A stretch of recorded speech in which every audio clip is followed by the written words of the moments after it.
Tara, galawan natin. Sakto sa akin naman natapad ng may. Kabay. Salamat sa espasyo mga tropa. Solid mga kasama ko rito, pero syempre anong man ang naabot ng estado't narating, magpasa hanggang ngayon, di pa rin naman maselan. Pag nababagot, nasa zone pa rin ang day ones. Tambay dun sa court at nakikipagdekdekan. Pagtapos tanghalan mga imbitasyon sa akin na may kwatong mahangin at magagabong pagkain. Pagbalik ko rin sa amin, tsaka pumas na sasabing iba pa rin yung salo-salo dun sa dahon ng saging. Malataman yung kanin na galing sa patak-patak. Sa maligid na bilog, umiikot yung sarap. Dahilan kung ba't natutong makisama sa harap ng mga samot-saring tao sa iba't ibang ganap.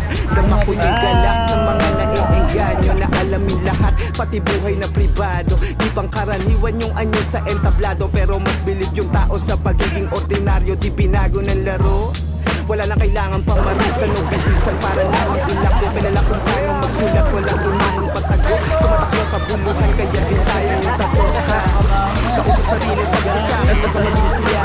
Pinanatiling naririnig sa daming humihiyaw. Mahaba ang biyahe ng nulakbayan bago maging ikaw. Tandaan mo lang